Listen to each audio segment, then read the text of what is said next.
First of all, what is missions? Let me give you a definition.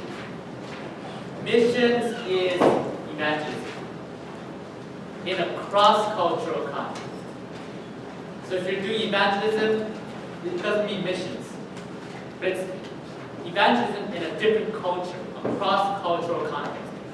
So it's missions if you go to your Indian reservation. That's, although it's still in the United States, same country, yet it's a different culture, so it's still missions. Doing quote-unquote missions in your school is not missions, it's evangelism. It's important, but don't be confused, that's not missions. Although we may throw Christian jargon around and call it the mission field, yet missions is always cross-cultural, and missions is always evangelism. So if you're doing community service in another country, that's not mission, that's community service. If you're building houses, that doesn't necessarily mean you're doing missions. Missions is only when you're doing evangelism, okay? And it's always in a cross-cultural context. That's missions.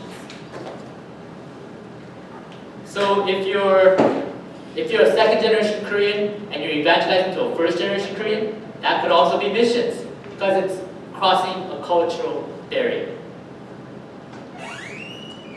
Now, more important than the definition of missions, let me tell you the purpose of missions.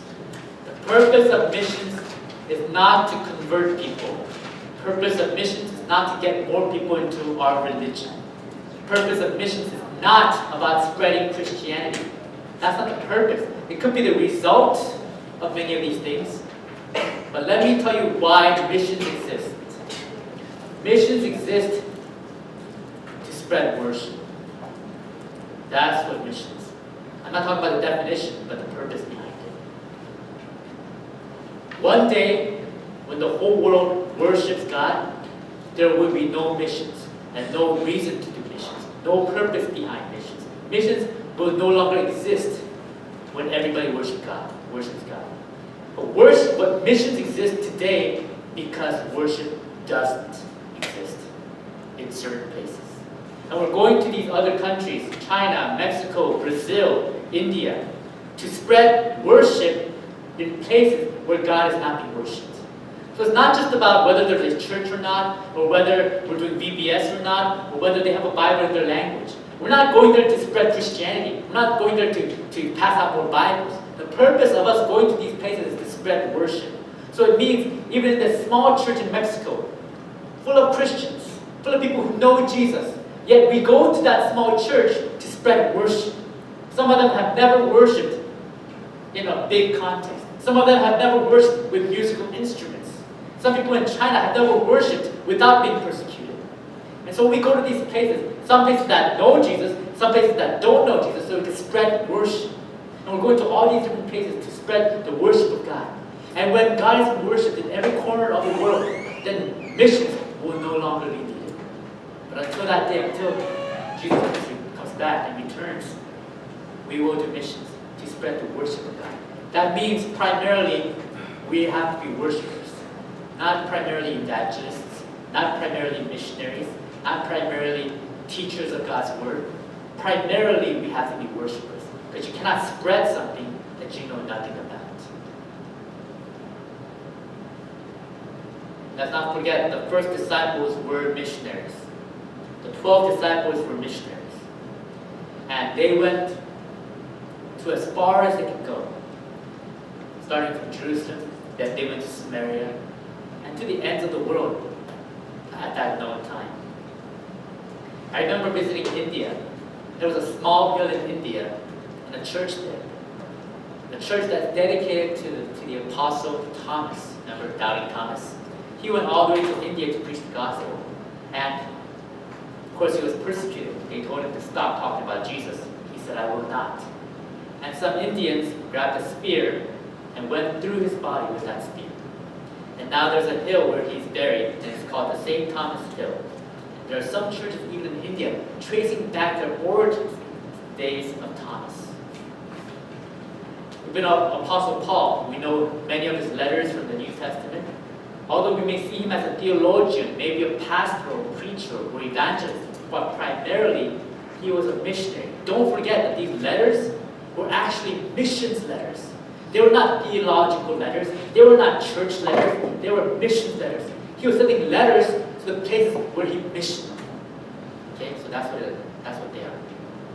Now, somebody will say, why go all the way to China to preach the gospel when there are non-believers here? Why should we go all the way to Mexico or Vietnam or India or South Africa? Why should we spend thousands of dollars on tickets and so much time traveling when I have friends in my school who are not Christians? I have so many people who are relatives who are not Christians. There's so many non-Christians in the United States. Why go to China? And somebody that you know might say that, even with good motives. But in America, we keep taking the gospel to people who's already heard. If they want to know about God, they can easily buy a Bible on Amazon. They could walk to a church maybe a block away. There's a church in every single city in California. Maybe more than one church actually. Sometimes when on the freeway you'll see two churches right next to each other, almost competing in titles. In America, if you want to hear the gospel, if you have questions about God or the Bible, right next door, there's a pastor or a church or a radio station or a TV station, a magazine, a book, a bookstore, countless. And probably one of the friends tried to tell them about Jesus. This country is blessed with so many resources of the gospel. I'm not saying that automatically means we don't need to reach them too. We do. But if you compare America with all these other places in this world who are starving for the gospel, what I envision or imagine is that we're carrying loaves and loaves of bread. We're trying to pass it out to people in the U.S. and they're saying, oh, it's okay, I don't need it. I'm already full. No, it's all right, I had a snack. I had a Snickers bar. I had a Kit Kat. It's okay. Even though it's not really nutritious or filling, they feel like they're fine. But you take those same loaves of bread to some villages in Africa. They're grabbing, starving. Talk metaphorically.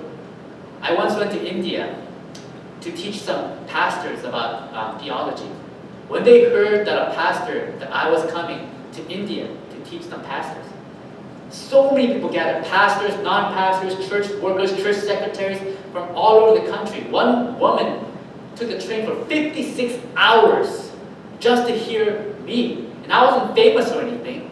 They just heard about some pastor who knew the Bible was going to come to teach the Bible. When they heard that, without even knowing my name, they would travel hours, miles, just to hear the word. When I was in China, teaching the gospel in underground churches, a lot of Christians would try to gather in a room. There wasn't enough room.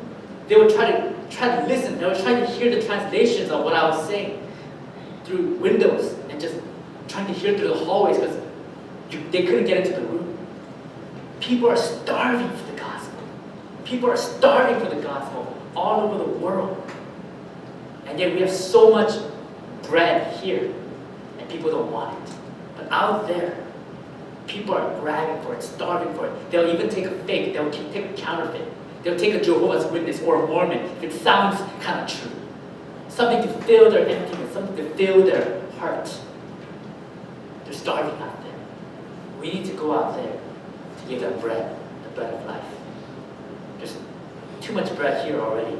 Yes, people still eat Jesus in America. But man, you compare, wow. We have so much resources, so much stuff going on here. You go to a church in Mexicali, a small church in Mexicali, they barely have a church. I guess a church is pretty much a large room with walls. There's no air conditioning, no carpet, barely musical instruments. And if they do it, it's old hand-me-downs. You compare what they have, what we have, and they need the gospel. They need the word.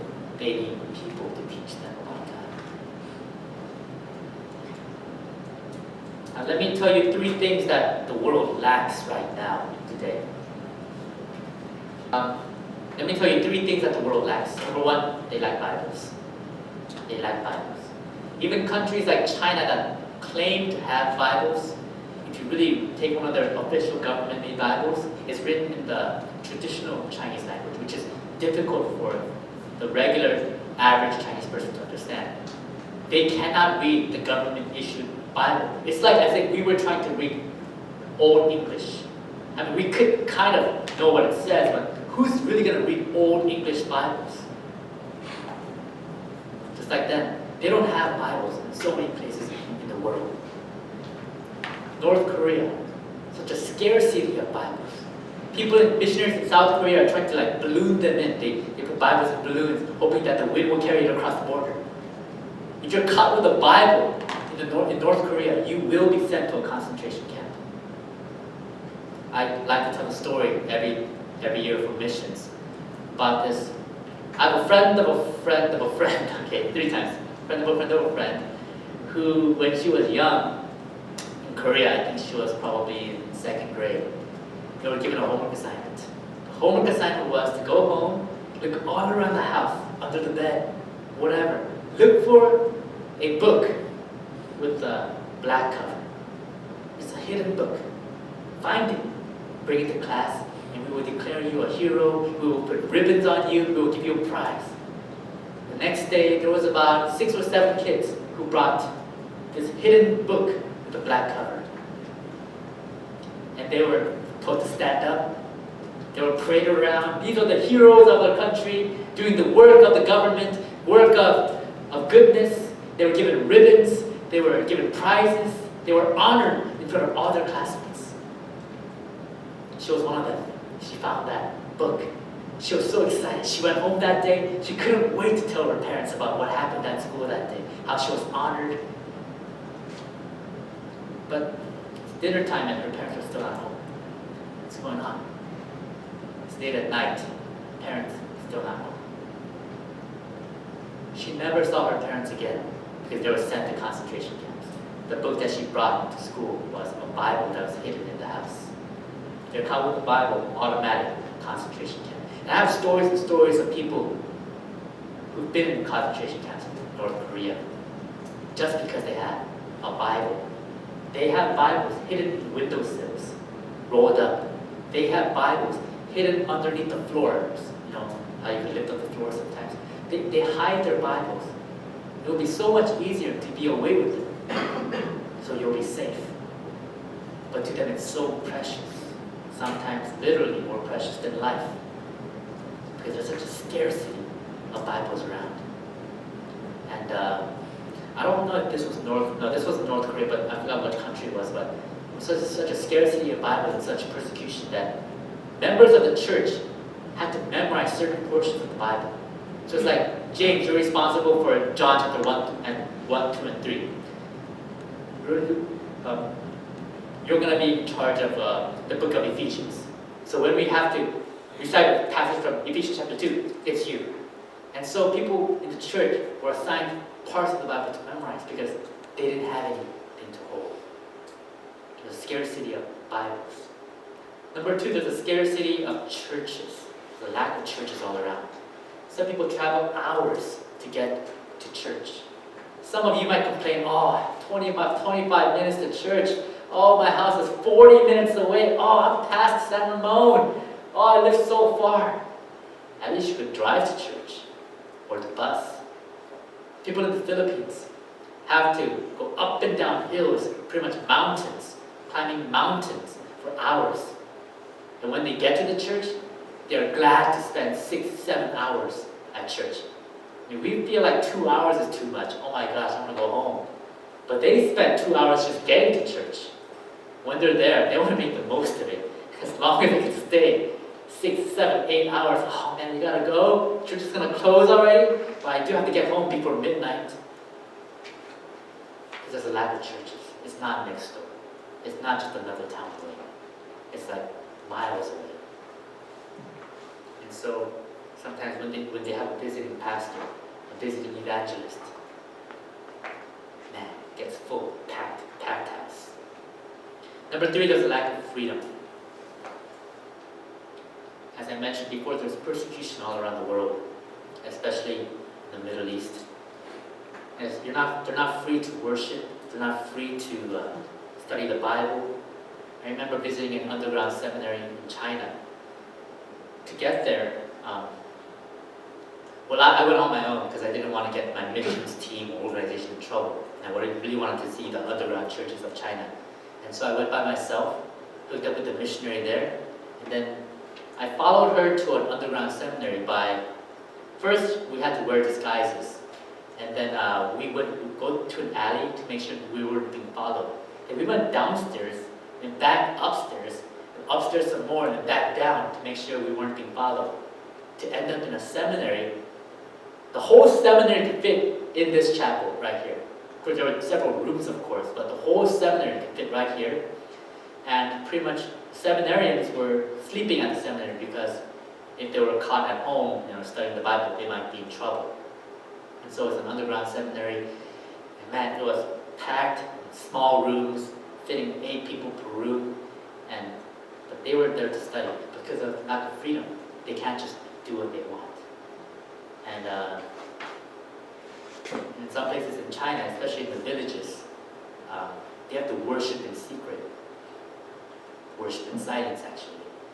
And I remember seeing this one praise leader who went up, and I told this story many times, but he went up and he lifted up his hands to start the song. And he started, and everybody started whispering. Because if they were heard by some soldier or some communist walking by, they'll be reported. There's a group of Christians worshiping. So they would whisper the songs together so that they wouldn't be caught. Lack of freedom.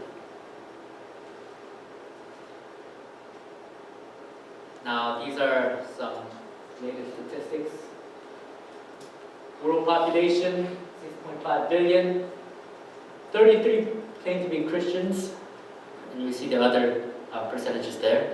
Islam is the fastest growing religion because people are born into Islam. And they just become Muslims by being born into it. As of